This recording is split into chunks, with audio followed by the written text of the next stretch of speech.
I don't know what his... DEA, fuck people's doors down. Really don't do it. What are you going to do with that? That's dogs that were probably abused. Dogs that were probably given drugs. Dogs that have not had, like, appropriate, like, socialization. You know, so like, you can't argue with somebody who doesn't want to, like... I think that's everyone's kind of... What they kind of feel that, you know, pit bulls... I think people that have never owned a pit bull... I think, yeah. And we're live, by the way. No, but it's true. That's what my argument has always been, that, like, the breed bans almost are a way to make sure that you keep certain people out of the areas, you know? Distastefuls or, you know. Yeah, I mean, that's just... You can't have a conversation with somebody who doesn't want to have an actual conversation, and... I feel a lot of times, coming from my background, it feels like the same people that want to argue... Now, hear me out first. That want to argue banning pit bulls are the ones that automatically want to ban guns, and they already have their mindset on their opinion, and they don't want to listen to what anybody else has to bring to the table about the reason why we should, you know, shouldn't ban pit bulls, the reason why we shouldn't ban guns. People have their own motivations for any, you know, strong stance, and right. You have to have a willingness to be open to the other side, and you have to have a conversation with somebody who doesn't immediately invoke defensiveness, which is the biggest issue out of, like, every conversation. I'm horrible about that. Watch his baller. What is that? That was... Years ago, deep sea up to 30,000 feet. Years ago, I was like, whenever I can afford it, that's going to be what I buy myself. And that's not like the only. Why watch? Why? You know how you hear, like, men come up with strange rules, and years ago, I heard, I guess somebody that I looked up to then, they said men should only wear, you know, 2 pieces of jewelry, their watch and their wedding ring. And from that point, I always wanted to have a nice watch, and I kind of made that my, you know, one of my rules. I don't know how I picked it up, but I picked it up when I was younger, and that's one of those things that always stuck with me. Pass it on to your offspring. That's the one thing I hate about not having kids is I have the stuff that I want to pass off to them. Well, technically I have stepdaughters, but bring on I don't think I'm going to pass off that watch to one of my little stepdaughters. I'm sure someone will reach out in the next 20 years. They'll be like, hopefully. Maybe they'll like one of their husbands. Yeah, pass that to them. I don't know. All right. Well, this is kind of like the pilot launch of the podcast. I was kind of working with a name before, but we never really settled on anything. But anyway, I'm Christian. That's Emily. And we have with us today... we call him Val. He goes by many names, and I think part of it has to do with, like, his past and witness protection. In the new professional world, I like to be called a Heath. Really? I prefer Val, but it gets very confusing. You know, I can't apply for a job as Val Chitwood, so I go by Heath. Not? It just seems strange. I would like to, but that. What is your name? My given name. It's different even than that. It is Heath Chitwood. I got the nickname 13 years ago, and Val just stuck. That's how it's been. Was that during a work thing? That was working over in Iraq. So it's a little bit about whatever is declassified that you can tell us. Oh, I can tell everything about working over there, except for well, you guys are gonna have to sign an NDA, right? Yeah, we won't tell anybody. I promise. No one listens to this podcast yet, so we can say whatever we want. I think our goals for episode 1, if I can get 7 people to listen, I think we can. All of it or some of it? That's a good. Ooh, that's a hard one. All of it or some of it. Start to end, 7 people. See, you'll get that. And then no problem. So you had a list. What are we talking about? Overseas. So what you did? So in 2003, I took a job in Kuwait working force protection, and we all heard about the mega bucks that people were making in Iraq.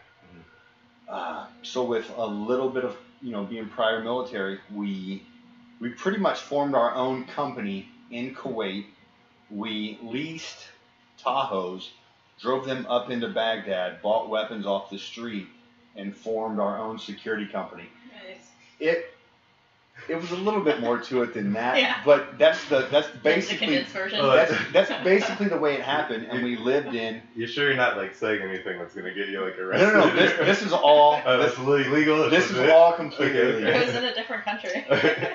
We leased houses out in town, and we lived in those houses for about 10 days until our Syrian realtor, sold us out to a terrorist. I know. You can't even trust your Syrian realtor. Well, I wonder if they don't have a strong realtors association like we do here. Pretty open. That would be a clear violation of the Code of Ethics, That's right. Section 4, I believe. Right. Anyways, then long story short, after working with them for about a year, in 2005, I made my way to start working with Blackwater, and that's where I got picked up the nickname Val. Because I was late for a meeting one day. I just woke up from a nap. My hair was standing straight up. That's when I had hair. And so it's not like a Valentino. No.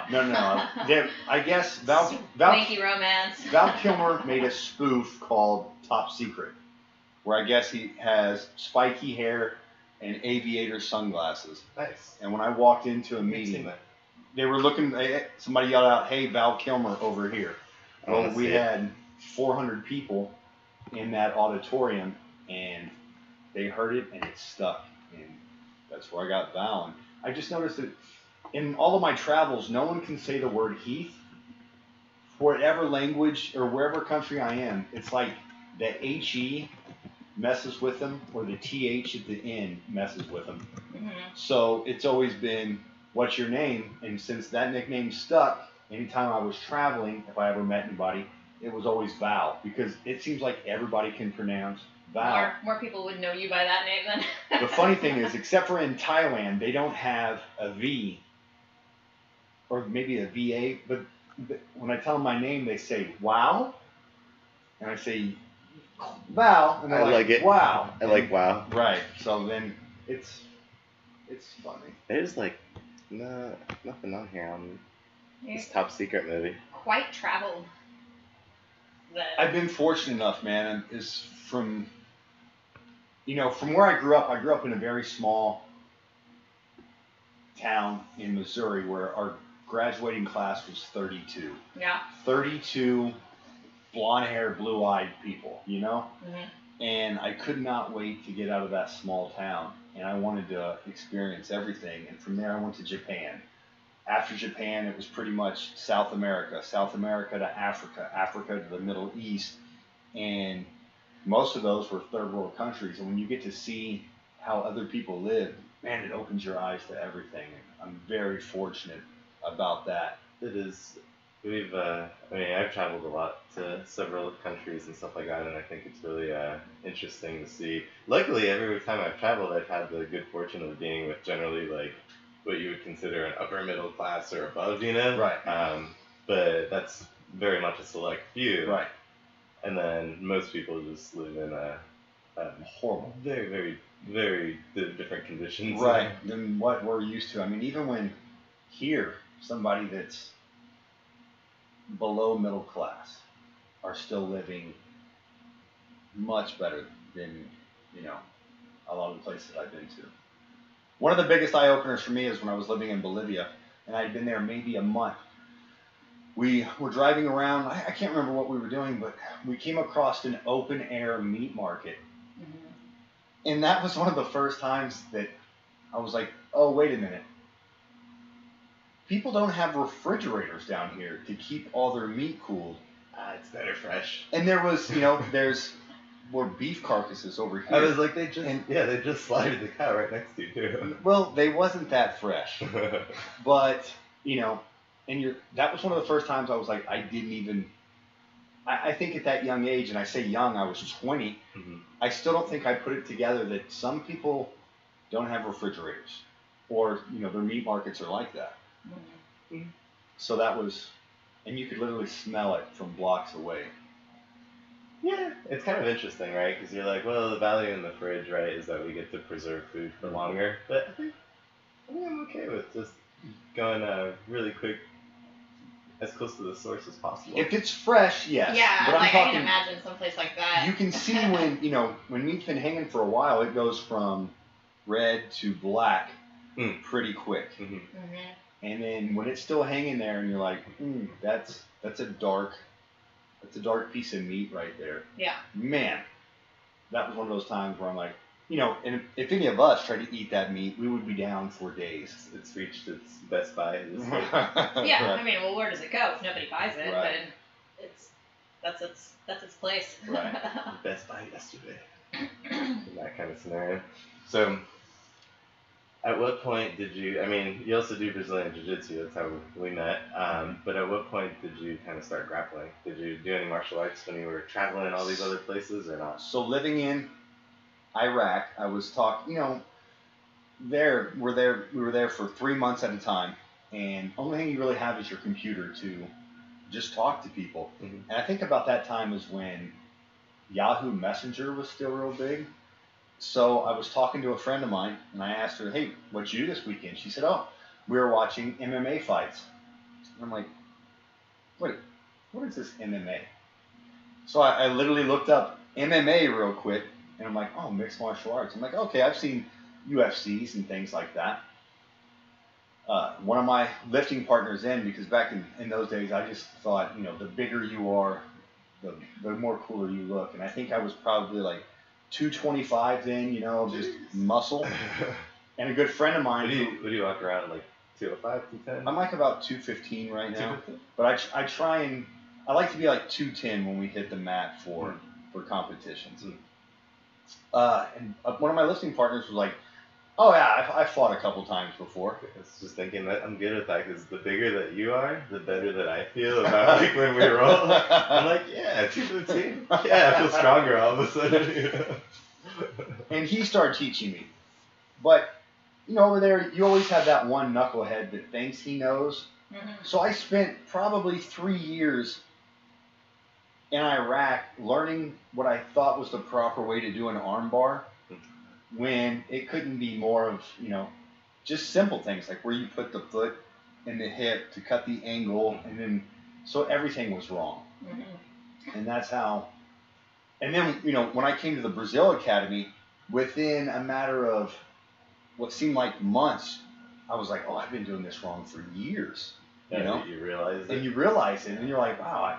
And when I think back on it, I'm like, I've been doing grappling and jiu-jitsu for probably 8 years now, and only a few of that's been gi. I should be much better than what I am, but you just have knuckleheads teaching you.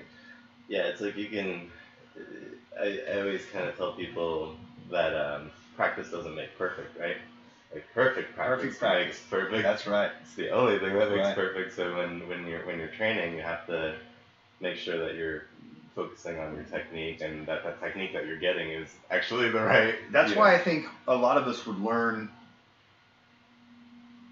faster, is those of us that are purple belts and stuff, if we would take more time after class and be like, "Hey, I noticed this is what you're doing wrong."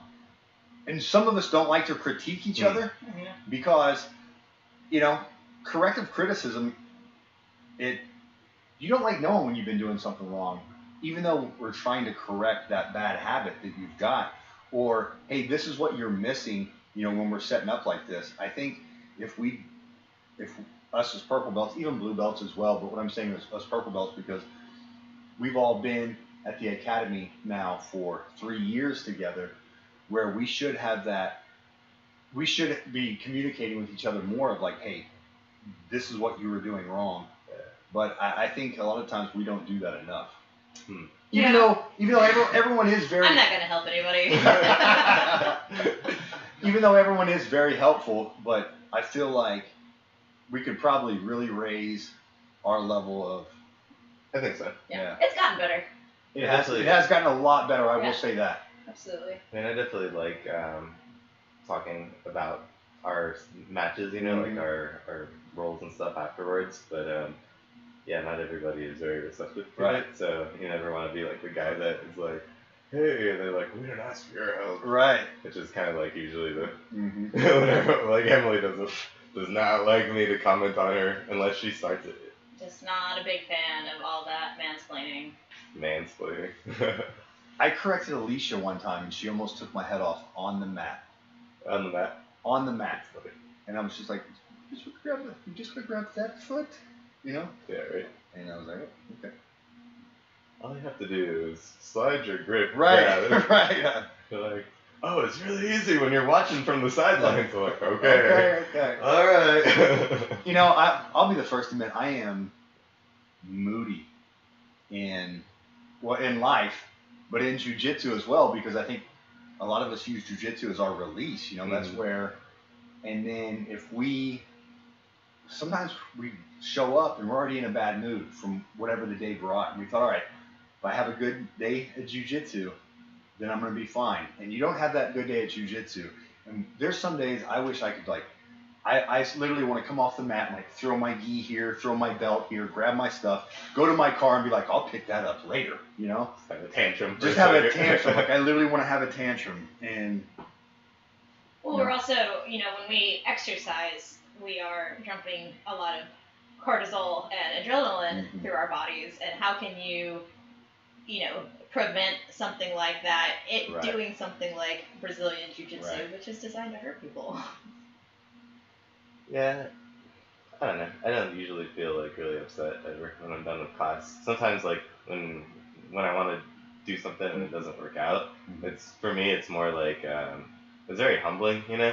Like it's very much like, well, what are you doing wrong with your life that caused this? You know? I'm like, I really wasn't trying that hard, or maybe if I was 5 pounds lighter, I would have been more in shape to do that, you know. But I don't usually like have like, for some reason, that kind of like frustrated anger about jiu-jitsu. Like I definitely do whenever I feel like there's some kind of conflict, like family related or something like that, then I get very like emotional. But the other things I don't think I do. I think I'm usually just like, well, you know, man, what can I do differently in life, you know? To cut you off, I think what you're doing with our white belts that are coming up is great. Like, I don't think, you know, to go in and to teach that class twice a week, to take beginners and get them to focus on something like jiu-jitsu, where it's very easy to get frustrated with it and want to give up. And then, you know, your white belt class is growing.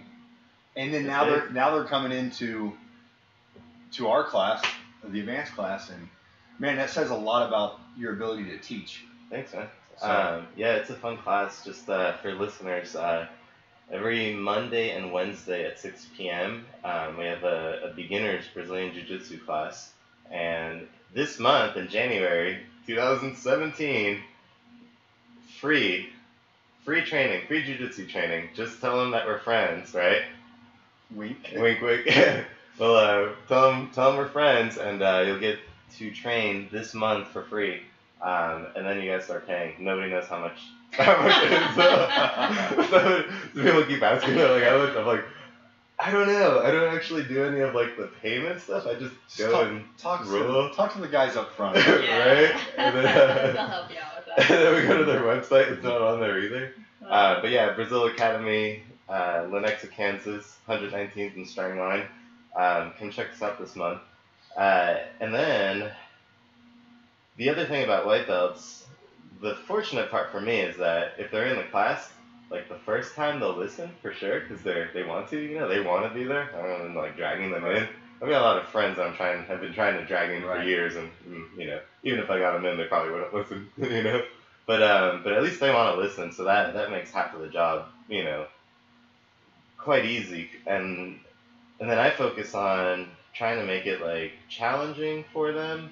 Not so much that they'll want to give up. So a lot of times at the beginning, if I get a chance like to just talk with them one-on-one before we even start, I kind of give them a heads up, like, you might not make it out of warm-ups, you know? Right. It's like, don't feel bad. Most of the people here haven't, you know? And And I think the beginners class is where a lot of that improvement in technique has come from, because doing high level techniques in an advanced class for somebody who's never done an arm bar or knows even to tap out if they're getting hurt is sometimes they don't even know they're in bad positions. Right.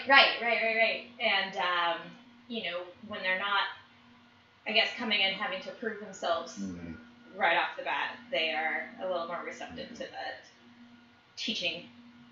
Yeah, exactly. Yeah, we get them nice and tired, right? So it kind of already puts them at a, kind of when we get to the technique, I think you can kind of approach it from that sense of humility, like, oh no, what's next, you know? Like suddenly I'm not invincible, you know? And then, all the movements, all the exercises are really designed to start incorporating basic Jiu Jitsu movements so that the muscle memory starts getting there. Right. So they're tired, they start learning techniques, it's all right. It's all kind of already being programmed into... How many students do you have in that class? Because I've noticed it seems like it's growing just... Yeah, it's always kind of maintained... 15 on average. On average, there's probably about a dozen to 16 that show up any class, but we have about 30 enrolled at any given time. Good. Yeah. So it's... And there's some days where, all of them show up and it's like super packed, there's no room on the mats, But yeah, the idea is you're in the class for 4 months and then you get your stripe and then you're welcome to move on to the next one, It's good now that when we line up in the advanced class and those guys that are in the back, the way it's like more and more are starting to actually come to our class as well, because they're just getting comfortable, they want to see it and they want to do the extra training. But it's good to see the depth of the academy like that, because it has been, seems like for so many months, years. A little top heavy. It's the same 10 people, always going to class, always showing up. So. Well, we've been there since the beginning, 9-10 years ago, Is that right? So at the beginning it was like us, and then Ninja. I started off with probably like a good 10 people in class, and then most of them. And Ninja was he a purple belt then? He's a blue belt. No. So we had Valdir was a purple belt. Yeah. So Valdir was kind of like our Is god, that right? Yeah. There wasn't so cool. there wasn't high level jiu-jitsu people in Kansas City, Right. So Jason Berkshire, he and Ethan, they were at that high level too, purple, brown. So so he would come and teach us some techniques, and then we'd get like guests, like black belt judokos or whoever to come teach, and eventually Ninja got his purple belt and then started working with Leonardo Pisagna and getting him up here to teach for a few months at a time, and just kept going from there. But those first couple of years were really interesting here in Kansas City, We didn't do a tournament for years. A year. Yeah, it was a year before our first tournament, and then Ninja's like, okay, now I think you guys might not embarrass me. it wasn't that. It was mostly that there wasn't anything around. Even for the next couple of years after that, we would have to go to. It was at least a 3-4 hour drive to get to the tournament. Right. Omaha's were like the nearest ones. Yeah. So. And it was a good tournament. Yeah. Well, we finally got Naga to come in. Was that 2 years ago? Or was that last year? Well, in those Omaha tournaments, it's all wrestlers up there. So all the refs were like wrestling coaches from high school that were like, right before the event, they'd be like trying to read through the IBJJF rule book, That's great. We're like white folks. Yeah. They were good. Yeah, they were good size tournaments for sure. Definitely have to make it back. Yeah. They still doing them? Yeah. Because when we started, they were already in their teams. Like that was. They'd done a significant number. I think they were doing them quarterly or. Right. Yeah, there's a lot of promotions popping up all the time. You're mentioning Naga. When's that coming? I don't know. I don't know when that one's coming back, but AGF. That's the local one that. It's a good tournament. Yeah. Chris Carlino. Kind of the contact that I know through them, but AGF. They're super organized. They're definitely the best tournament in the Midwest, I think, from our experience. Yeah. At some point, Naga used to be, really good, and then for some reason seemed to drop off. Yeah, they dropped off, but AGF's a great tournament. So anyone in the Midwest or anywhere, if they see an AGF tournament, you can That it's going to be really well structured, so highly recommend it. So you told us about your days in Kuwait, causing trouble. You didn't tell us any of the trouble, but we don't have to get into that. What are you're roofing now? Roofing now with Pyramid Roofing Company, and been here 7 weeks now. Absolutely love it. And I think we talked about this before. I feel as a homeowner, anytime you call someone to come, whether it's look at your roof or give you an estimate, you always feel like maybe you're getting scammed a little bit, or maybe they don't have your best interest. They're trying to get the dollar out of you. They're trying to get everything going. Well, from day one, when I started working with Todd Rohan is the guy that's teaching me. He's been in Pyramid for 11 years now. He started teaching me just the opposite from day one. Like, hey, let's get these people in the best roofs that we can, or the best, roof and gutters or whatever we need. And let's not rip these people off. Let's get them in. So, and what I mean by that is right now, when I came on, there was a big hailstorm in Liberty, Missouri, obviously, but, and when the insurance company comes, there's a lot of liberties probably. Well, I'm sure the 7 people that are going to listen to this are going to be local, so they know. Hopefully. But I'm saying that years from now, when they listen to the debut, so when the insurance company comes in and says, "Hey, this is what you're looking for as far as a roof. We're going to give you this much money to put on a 30-year roof." Well, a lot of times Todd will be like, "Okay, let's upgrade them to a 50-year."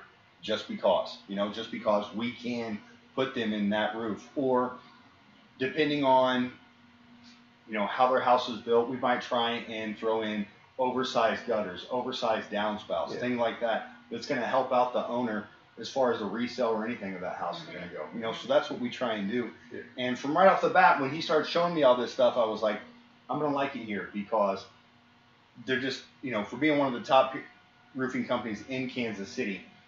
And then also knowing that they're trying to help out the homeowner instead of, I think all of us have a story about, we try and do home improvements around our house, and we know a guy, and we're going to try and use that route, and and then it ends up costing us thousands of dollars more. I mean, that happened to me. We've known a few guys. Yeah. Sometimes that happens. I needed a French drain around my house, and I called a buddy of mine who owns a landscaping company. And I should have called, one of the better-known landscaping companies, because like for drainage. Right, for drainage, because it ended up costing me another $1,500 after he had already left. And the fact is, I didn't even want to have to deal with him again, because I'm like, hey man, why would we know each other, and you were here on my job. Why would you have not made sure this was right before you left? That's the worst. Why did I have to find this out? Right. That's the worst when you're trying to help, somebody that you know, or when you refer them to somebody else and they do a terrible job elsewhere. Then it's like, and then I tell him, is this how you would treat me? I'm like, I've already fixed that. Why didn't you call me? I'm like, well, I didn't want to, because you should have done it right the first time. You were here. Like, how did you not see that? Right. Right. So. Frustrations. Right. Man. So I gotta ask, because I know a lot of the inspectors have been talking a lot about it recently. Is they always say it's not a matter of if you'll fall off the roof, but when you'll fall off the roof. What's the philosophy there? Roll with it. Okay. Roll through. So this is. I was honestly laughing about this same thing today at the office. So here now, I spent 10 years. It's no laughing matter, though. It's no laughing matter. Okay. I spent 10 years in a war zone. I was shot at, blown up, a couple times to the hospital, messed up knees, things like that. But relatively, I came out of 10 years in a war zone perfectly fine. I know for a fact something's going to happen to me on one of these roofs. You go through all that in the Middle East, and you come home and watch, I'm going to fall off an easy roof or fall off of a ladder, and that's going to be the end of me. But it happens. I mean, we were talking about how one guy falls off a ladder once a year. Really? That's just that frequently? The average. Do you have like roof cleats? Yes, I do. I have a certain brand of. They make a certain brand of boots called a cougar paw, and the bottom of them it's almost like a hard foam that it pretty much sticks to the shingles. And I purchased those on about day 10 because my first. What's it called?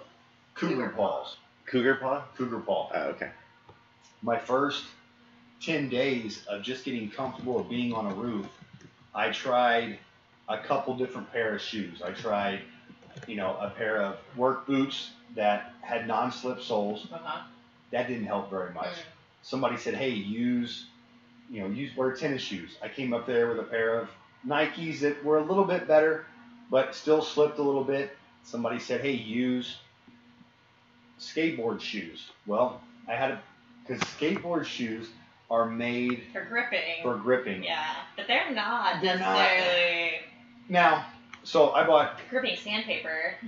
So I bought those Cougar balls day 10, and because roofs are designed to like have things roll off of it. That's right. Like a skateboard is designed to stick to a shoe. Right.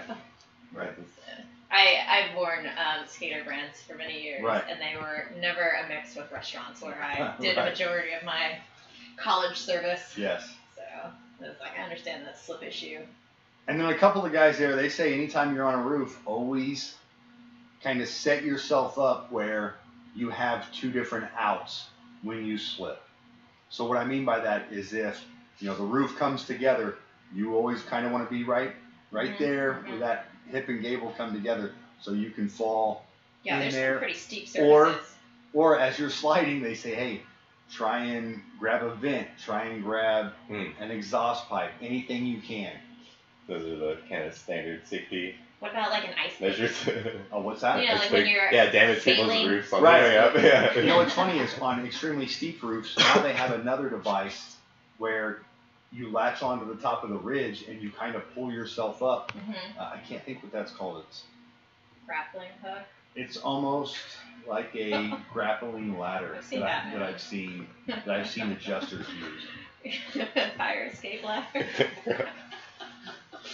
That's what you need. Anything to not fall off the roofs. Instead of trampolines all the way around the house. Right. No, that would be beautiful. And now it's to the point where I'm comfortable on roofs, but I'm still a little bit nervous when you're stepping off the roof onto the ladder. I don't know why that is, but it just seems like you're gonna. Imminence. Yeah. Well, it's probably the tiger paw feet. Right. It's cougar paws. Cougar paw, sorry. No, he was in an attic earlier and getting out. Man, you were kicking that ladder like left and right. I was like, I got this. Yeah. I'll hold it for you. That was a tight fit, man. Yeah, I bet. No. You want a water or a No, drink? I'm still good. I'm all good. right, cool. I was just trying to come up with a reason to get into this guy. Well, what's in this guy? A bunch of drinks this and is stuff. our, is that right? our secret stash. Is this also a bar? Kind of. Oh, goodness. Right? Our hidey hole. Oh, I like this. We just shared with everybody. Wow. Yeah, like I said, not generally planning on doing these before Jiu Jitsu nights. I gotcha. Yeah. So have a few shots, hit the mat. Right, that's always loosen good. up a little. I had a good friend of mine owned a gym in Norman, Oklahoma. It's right outside of OU. And it wasn't uncommon to show up and we would have 40s setting on the mat. That was just drinking a beer? Okay. But hard liquor? Right, no, it was never hard liquor. Yeah. Be a little rough. I think it'd be. I couldn't do shots before Jiu-Jitsu. How many? I mean, like straight shots? Like I'm already on the verge of vomiting just from the Just shot from the class. itself. Right. Yeah, probably not more than a couple, I would say. I just get so lazy when I start drinking. I'm like, we don't need to go to Jiu-Jitsu. Come on. Yeah, after a couple of drinks, I'm like, I'm not doing anything today. My motivation has slipped a little. It's like the opposite for me, man. Is that right? Yeah. It's on a downer for me. You get like a little loose. I just feel chat. All right, well, I can do that. I can sit there and dance a chat, little have a bit. good time. Yeah. But as far as, no, I'm not going to train. Mow the lawn. We used to have like wrestling matches. That's what it's for. During house parties. It ain't for. To mow the lawn. Right. Yeah. We It's not get all a bad. lot of control at house parties. Did some wrestling. Mm-hmm. Back in the But it day. never turned out well, though. I think. A friend that I worked with in Kuwait, his wife was like, and now this was several years before, missed the Olympic team by like one person in judo. Mm-hmm. So she was Russian, he was American. They were both living in Kuwait working. And some of the guys they were all drinking one night, and they found out his wife was, awesome at judo. Well, one of the guys was talking shit, and she just started launching people Right? in their house. Yeah, Olympic level on the Russian Oh yeah, team. you Yeah, you gotta be a you don't want to monster. mess with that. Right? You don't want to mess with that at all. Yeah, I can see that. That being a problem. Mm-hmm. Yeah, I was always trying to tell Emily not to get into to avoid trouble at all costs when you're drinking, you know? And it's like, it's easy for like people to Right. have a couple of drinks and then they're like, oh, you do martial arts, Yeah. you know? I'm like, just avoid it, just leave situations. Stop. Yeah, don't let it get to you. So the one day that I let her go to a party by herself, okay, Party. it was a party. It was just a dumb night. So I was with This is great. I was with my It band. wasn't great. Like at the time, I was in this rock band, right? Mhm. And like we were all getting together, actually not to play music, but to watch a UFC. Or no, it was a Strike No, Force you event. guys were talking about music something. We were talking about music. Yeah. We were doing something music related, but we were Because I would also have going stayed to for a watch. UFC. Right. No, I remember it was Band stuff? Fedor Emelianenko I'm was out. fighting. I remember it. Fedor Emelianenko was fighting Strike Force or whatever he Right. going to do. And I remember it clearly. I don't remember which fight it was, but I remember that was the main event. And so we're over at this person's house. We're talking music, doing whatever it is we're doing. And then the girlfriends are like bored. They don't want to be around us, right? They're gonna go to this other party at our old house, right? Whoever still lived there. I can't It was remember. not a party. It was just a couple of girls hanging out. It was just Josh's girlfriend and then her friend. Okay. Sounds like a lot And a more couple of people dogs. than Yeah. the Well, story. Robbie was there with his girlfriend, but they were not like partying with us. They Mhm. were in their own rooms. So. Doing something. Okay. Yeah. So that's something to not I don't know involve what the they're rest of doing. We can speculate all Right. day long now. But anyway, they go to all these random people that you've never heard of. this not a party, right? To hang out. And and they're there for I was trying to be like the good girlfriend and like be friendly with the other girlfriends. Right. and I don't know, maybe I'm exaggerating, but 30 minutes? It was 30 minutes, she calls me. I'm sure it was longer than that. She calls me, like, sobbing on the phone. I'm like, what's the matter? And she's like, I know, you promised me, or what did you say? You're going to be mad. And I'm like, what happened?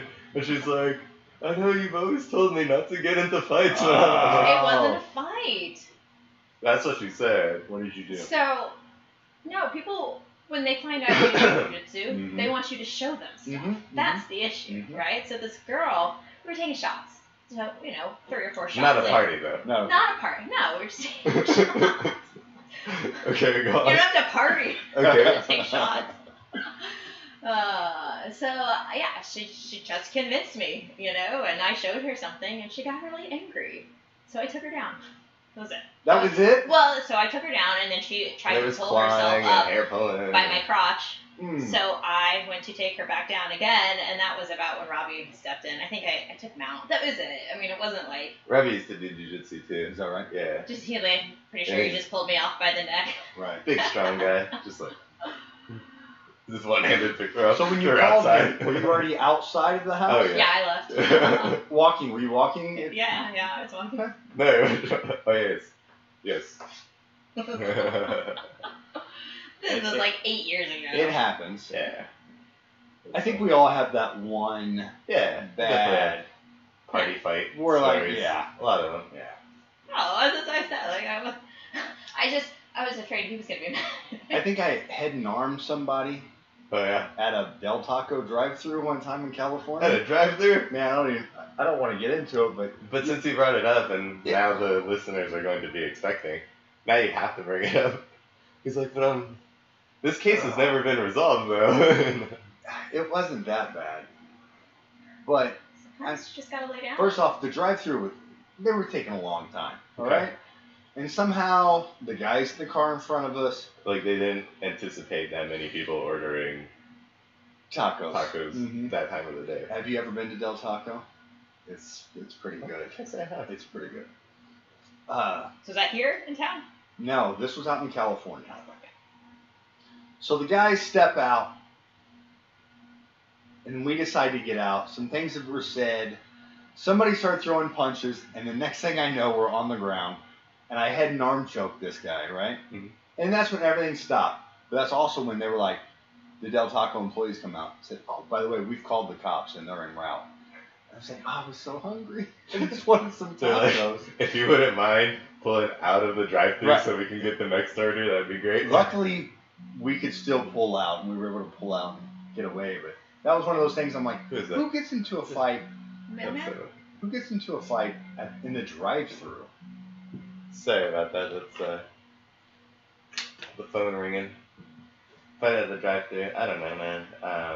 You do. So I don't know. You explain Set it, the I guess. precedence, yeah. Yeah, the worst we ever did at a drive-thru that caused us to get the cops called on us was shotgunning some beers. In the drive-thru? Well, Yeah. we weren't driving. We weren't got driving. out of the car because we had to wait for our food, Ah. and we had a 30 in the bag They didn't have the chicken ready. or whatever at like 1 a.m., or 2 a.m. and We'd leave these little 18-year-old girls driving. That's that our crazy. friend had picked up earlier during his shift at the restaurant that we worked. so they're like, well, you're a designated driver since Right. you're not drinking. Yeah, we were not drinking and driving, and he and I got out. We shotgunned a beer, but It was in we the threw it trunk. we threw it in the trash, and then we got back in the car. Yep. And And you guys got in trouble for that. Well, then, and then no. we didn't get in trouble for that, but we did get the cops called on us. Yeah. And suddenly, as we're pulling out, a police officer's pulling in, And then our food was ready. and our food was ready, and one of the employees was like pointing and stuff like that. So we got out, and they're like, maybe they're not talking about us, right? Trying to like calm these girls' nerves, right? 'Cause we're like, we're gonna get in trouble, and we're like, nah, we're fine. And then we pull out, and then the cops are immediately behind us. Or driving down the street. Just They're like, sailing. we're gonna be in trouble. We're like, just follow the no, law. you guys haven't been like, Go there's speed no limit. way. Yeah. You haven't done anything wrong. Don't worry about it. So they're the first like red light that they come up to. They stop. Sirens get turned on. They're like, Oh. They cops pull come us up. over He's- for failing to stop completely behind the line. And we just break out into laughter in the back seat. And the cop looks at us and he's like, yeah, I know. The best thing to do. He's like, yeah, I know. And we're like, really? For that? He's like, yeah. But so these girls are like in tears in the front, and he's like, getting their license information, She insurance. can find her insurance, Yeah. her insurance card, so she's panicking. Freaking out the whole time. There's her grandma's car. He's like, I was just like, have you been drinking tonight? And they're like, no. And we're like, we have in the back. And We're sitting in back eating our burger. right, I was like, you want a sandwich, bro? Completely happy now, just eating. Offered him a burger, and he's like, no thanks. But yeah, he was like, eventually was like, where Told you us go? to make sure to stop completely behind the line from Yeah, the. going forward, stop behind the line. That's the lesson learned. I know a guy that got a DWI in the drive-thru Mhm. before. In the drive-thru. Well, I mean, they called the cops at some point, and then when he left the drive-thru, that's Yeah, when, that's where they got him. Yeah. Trap. Mm-hmm. Trap. Good. Luckily, we don't stay up past 10 anymore, so. Yep. Nowadays, 10, eyes are like, Right. By Bloodshot 10:30, I'm heading that way now. everything hurts. You feel kind of sick inside. You're like, Man, yeah. getting old is just older is horrible. That's what I feel every day when I wake up from Jiu Jitsu. Right? I'm like, man, I'm like, oh, Did I my age wrist's last hurting night? now. I don't understand. I didn't think I went that hard last night, and then just everything's sore. I feel like I've been sleeping. Thought you were really selling this jiu-jitsu class to people. I mean, we'll edit that one out. can you do? I mean, if you're with it, you're in it. Yeah. If you're not.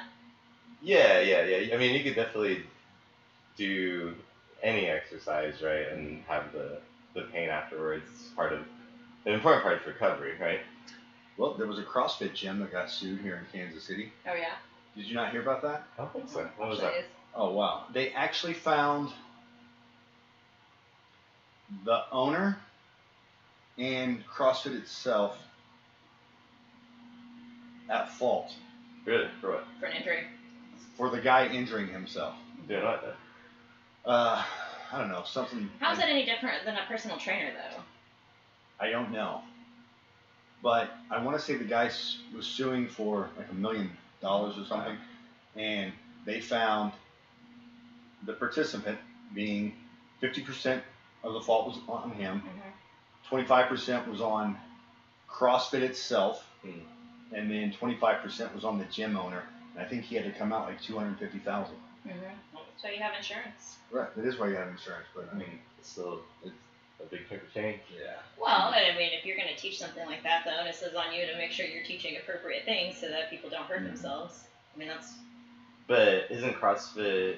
Don't they have like aren't the facilities open generally for people, or is it always like instructor guided?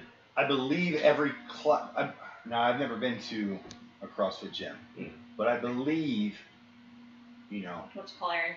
that every hour segment You want to phone it a friend? has one instructor. We're gonna phone a friend. Let's phone a friend. It's probably at work. While we're at it. Okay, you were saying? Keep going. I believe every hour segment, because I believe you have to show up. Like you show up, your class starts at 1, it ends at 2. Right. Another one starts at 2, Right. so on and so forth. I believe you have one CrossFit coach per evolution, per training evolution.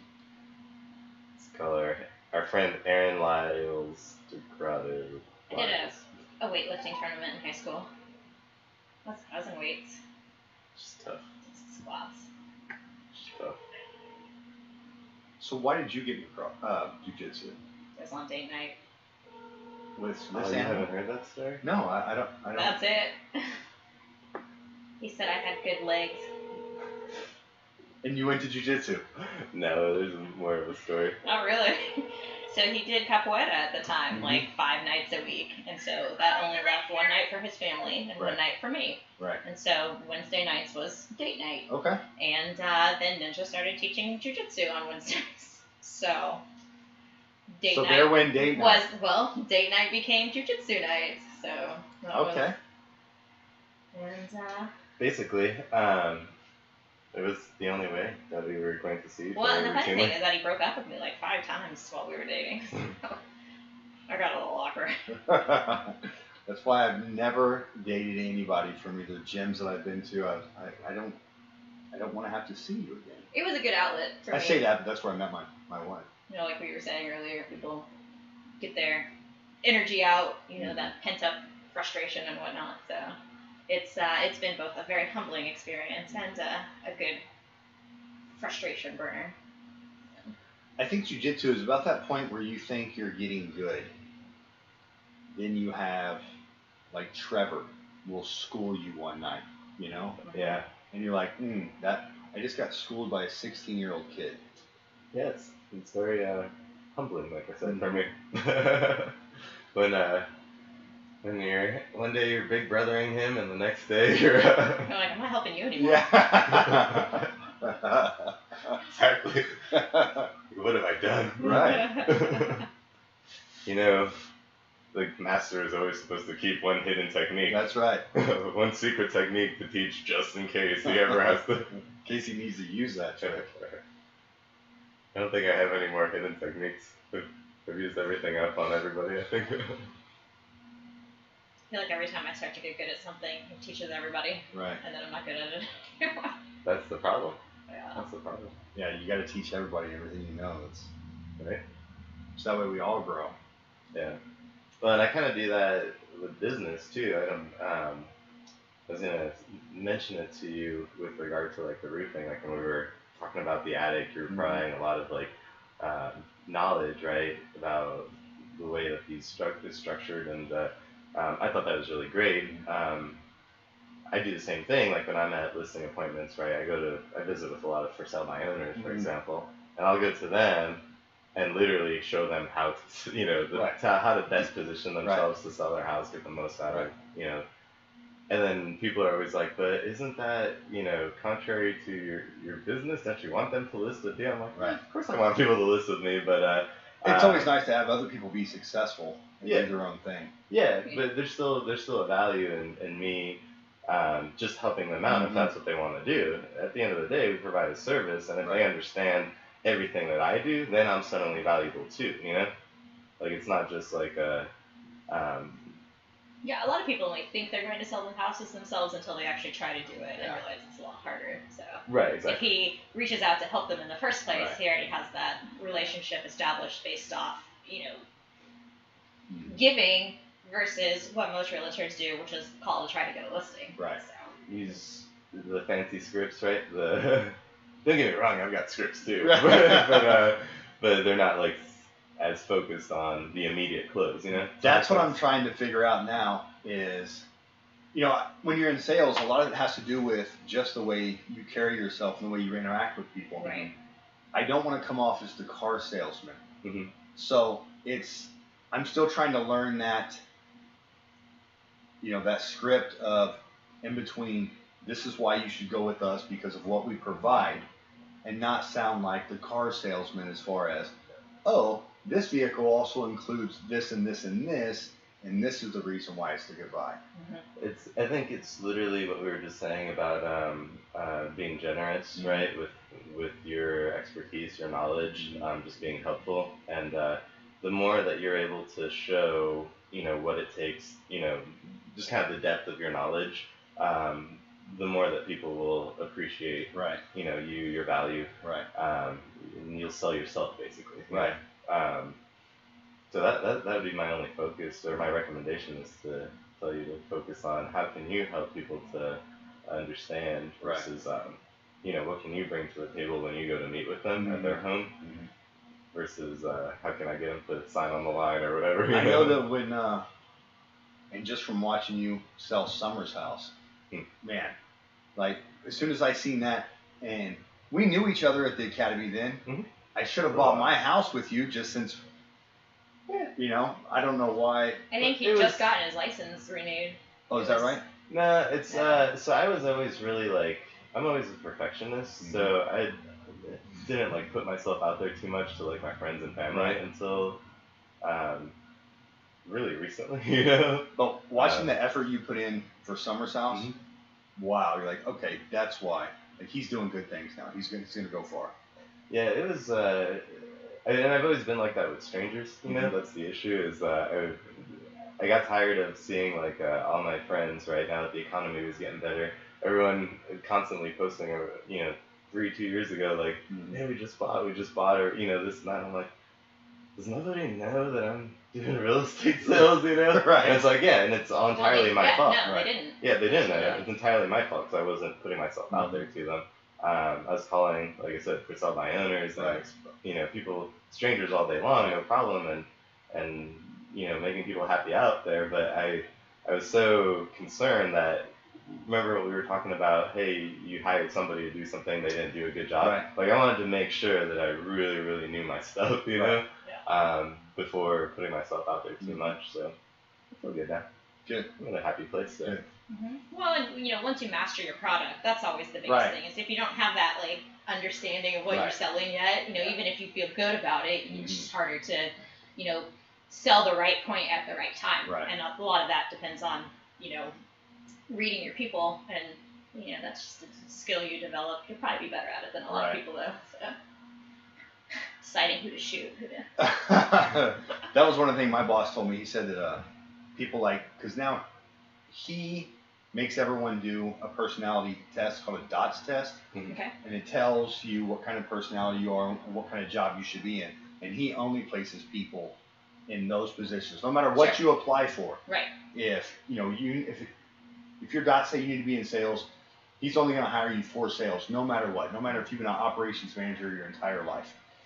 And that's what he was saying. He was like, hey, people like us, we tend to jump into things, even though we're not 100% sure, but we think we can, with our confidence in that product, a lot of times we're not ready to start selling yet, but we have the ability to still get the sales because we're able to talk our way into so much. Well, yeah, and you just be personal and you find out what their driving motive is. That's, I think, one of the things that we mastered in, our network intentions was, selling yourself, but really finding out what the other person's drives were. Right. Because once you know that, it's really easy to, maybe you can't help them now, but maybe down the road you created that rapport and, it'll come back to serve you later.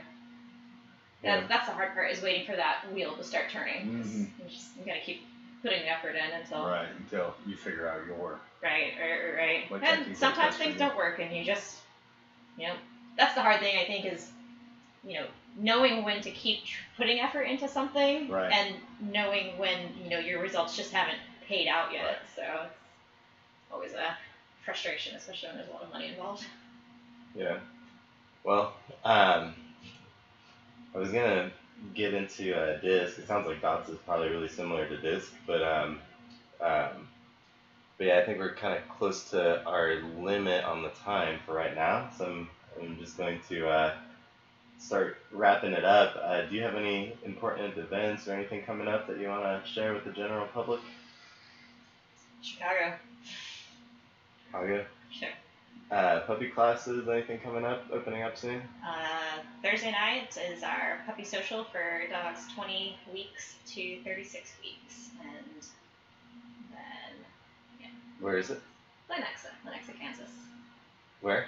Lenexa, off of Santa Fe Trail Drive, just west of Cooera. At what location? The Pet Connection. The Pet Connection, okay. Did I miss that? No, okay, I was like, just anywhere in Lenexa? Well, I would assume somebody would reach out to me and I could give them more details at that time. Oh, okay, cool. Val, any? For Pyramid Roofing, no, I mean, right now things aren't, it's cold, no one wants to think about if their roof is going to be leaking. Usually spring's right around the corner when it starts raining more. That's when everyone starts noticing, taking more. Is there anything homeowners should do, like end of the winter, kind of like this time, middle, and we're not even, we're like at the beginning of winter still, but you're going to notice with the winter time coming on, and depending on when we start, snow hits, you'll have ice damming on your roofs. And a lot of times, if your house isn't protected with an ice and water shield, when that ice starts to melt, that water is able to get in your shingles. So I would just tell I would just tell homeowners, really start paying attention to making sure there isn't any leaks. You don't see any mold or coming through, water spots coming through. If you do, call us immediately. We'll come and check. Pretty much now, though, when you get a new roof put on, it's a code that we have to add ice and water shield to prevent water damage and stuff like that. So just just pay attention to that. And then if you notice any of that, give us a call at Pyramid and we'll come out as quickly as possible. Sweet. Thanks, Val. And thanks for joining us today. Man, it's been I was a little nervous at the beginning since I didn't know what we were stepping into. Yeah, I didn't either, so. Yeah. It was good. Just go with it. Yeah, it flowed. All right. And then I don't really have anything specific real estate coming up. A couple new houses for sale here and there. But more importantly, if you guys want to do anything to prep the house for winter, just email me anytime, christianh@kw.com, and I'll just kind of send you general tips what you can start prepping for that busy spring season. And again, January is the month of free Brazilian Jiu Jitsu training for beginners. So reach out to Brazil Academy or to me, and I'll hold your hand. We'll take you there, make sure nobody makes fun of you or hurts you. That's right. Right. All right. All right. Well, again, thanks for listening, and take care.